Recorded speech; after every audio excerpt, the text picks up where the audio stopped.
Hello, nature journalers. My name is Kate. I am a nature journaler and a nature journal educator.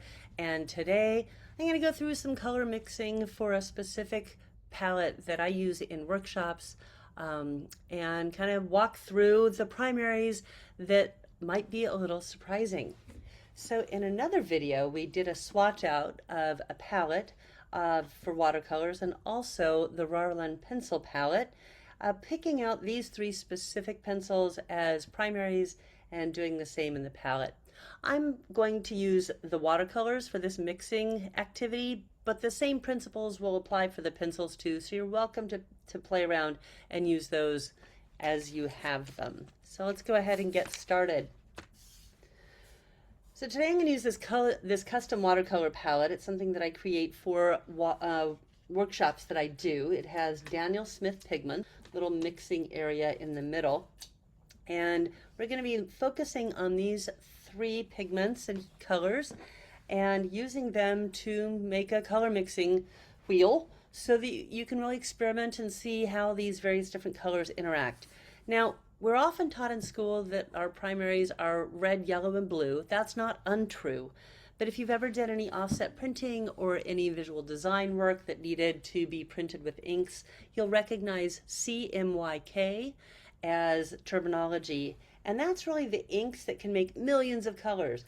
You can look at most product packaging. This is from a box of crackers, and often somewhere on it there will be a little key, a little index of the ink color that they used. Sometimes they'll do a few mixes, but mostly it's going to be these four over here. So it's going to be CMYK, cyan, magenta, yellow, and K for black, which stands for key.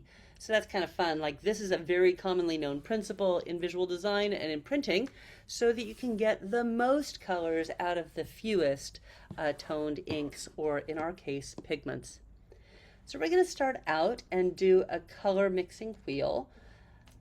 I have a clean yellow over here. This is the Hansa Yellow Light. It's a nice lemony yellow. And this is just printed on cardstock, so there's not a ton of working time. So I'm going to move pretty quickly. I'm going to take the yellow and put it in the large labeled circle, and then the two smaller circles adjacent to it. I'm using a water brush, a little arm sock to clean it off with my pigment. And now we're going to go to the magenta.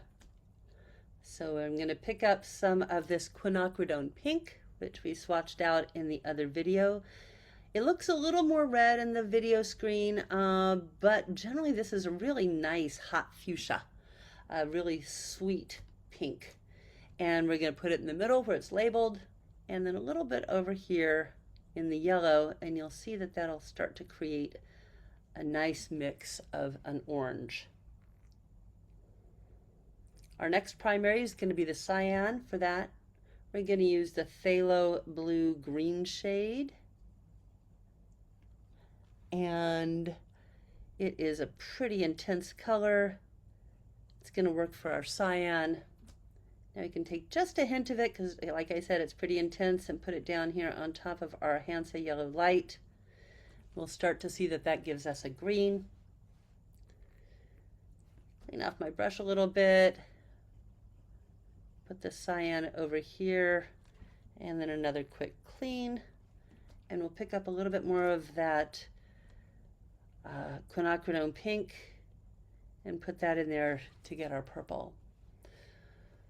So that will give the general color wheel of possibilities using just those three primary pigments.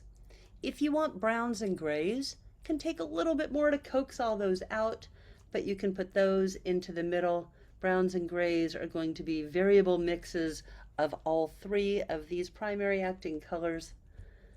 And so you can kind of pull those together. And like I said, you can kind of coax them into browns, grays, blues, sometimes things approaching a black, but never probably quite as intense. But you can see as I'm moving into these other areas that I'm getting different types of colors coming out of here. A little bit more red will kind of give that more of a brownish shade, a little bit more of that yellow. We'll start to see some browns emerge. So that is a lot of fun. If you have a triad of anything acting as a red, yellow, blue, you can play and find out the parameters of your mixing. As I mentioned before, we're often learned that our color primaries are red, yellow, and blue. And I want to show you a quick trick that I learned from John Muir Laws. In fact, he was the one that introduced me to this triad, although I was familiar with it from my printing days. So I don't know why I never associated that with actually mixing colors in watercolor. Many people talk about the fact that this is the true triad for primaries. So Jack's not alone in that. But I think we can all share the news with folks because it can sometimes be surprising. So if we're looking at the distinction between using a red and a magenta, I'm going to put the magenta down here in 3 different squares.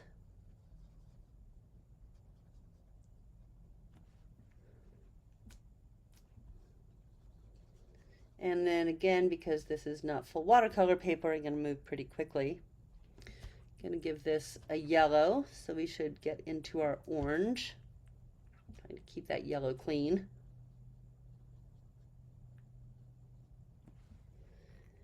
And then the cyan to bring that to a purple. Ooh, that's a lot of cyan. I'm probably going to need to add a little bit more of that Quinacridone pink in here. Get it to more of a purple lavendery color. And you can see that that is they're fairly vibrant. They'll get more vibrant on a watercolor page. Because I don't have a red in this palette, I'm going to sneak over to another palette and use Alizarin Crimson, which is a commonly accepted red. You'll see that it looks more like, a basic red that we might say associate with like a fire engine red, maybe even a little bit more dull than that. But the red and the magenta look a little different. Now if I use that red, following the same mixing with the other 2 colors, we'll see that we get pretty different results in maybe a surprising way. So adding the Hansa Yellow Light to the Alizarin Crimson, I'm going to get an orange. Doesn't look that different. But watch what happens when I add the Phthalo Blue Green shade, which, again, is way too strong. I'm going to have to re-red this up. Give me a sec to clean that up. Add some of that Alizarin Crimson back in. And it's super dark, but also let me pull some off and you'll see that this is kind of a grapey, brownish purple. So it's not nearly as vibrant or as clear or clean as the one created with the magenta. And that's really the secret of this. This red has some yellow in it already. So it's kind of pre-orange, and when you add a blue to it, it's going to move it towards brown. So if you're really looking for hot lavender or violet, this kind of red won't really get you there. It'll get you some beautiful, lovely plums, and those are beautiful on their own. But if you're looking for a vivid violet, you'll want to have a really hot pink or a fuchsia or a magenta in your palette. And here's the other fun secret about the magenta, is if you start out with the Alizarin Crimson being its good functional red, and the magenta being its much more pink, you'll see that those are pretty different. But watch what happens when I add just a little hair of that yellow to it.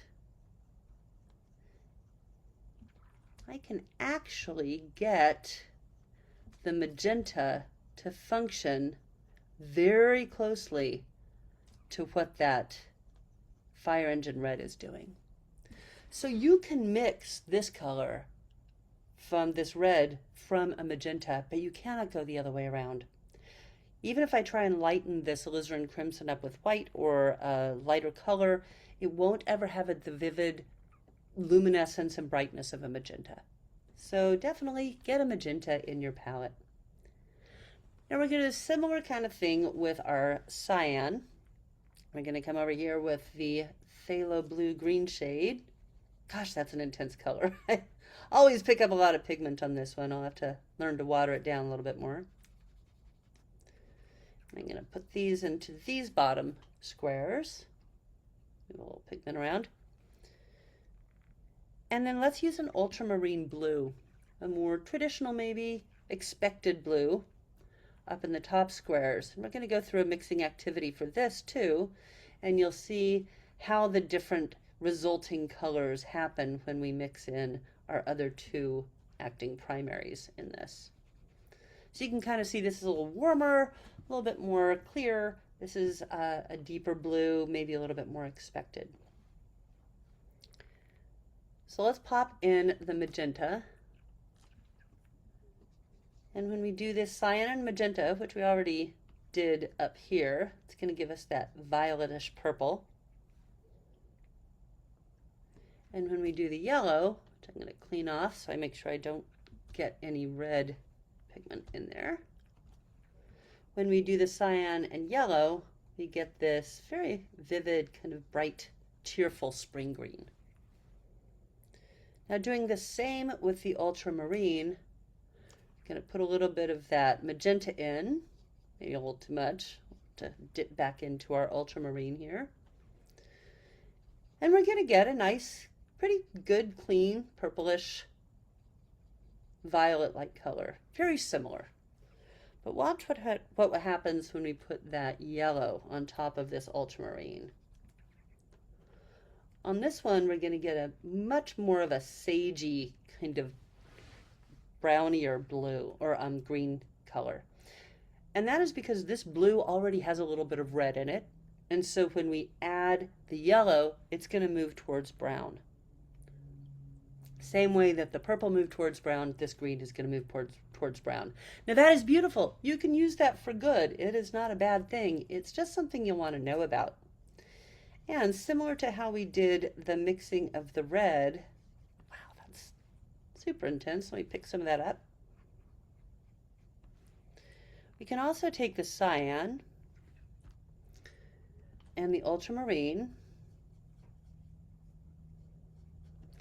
and by adding a little hint of that magenta, the Quinacridone pink, to the cyan, we're going to be able to approximate that ultramarine much more closely. So again, it's a little bit more of a different feel, but you can start to mix and get very close to an ultramarine with a cyan. Also called cerulean. You can also use cerulean instead of a phthalo. It's a little less aggressive, but that is a good thing to know. So when you're swatching out your palettes, go ahead and play around with some of the mixes. And anytime it's going to use 3 of the primary hues, it's going to move you towards a browner or blacker or grayer type of hue, which again can be really lovely, but also unexpected. If you need those really clean, vivid, bright shades, then stick to the primaries. All right. Well, I look forward to seeing you in a future video, and happy nature journaling.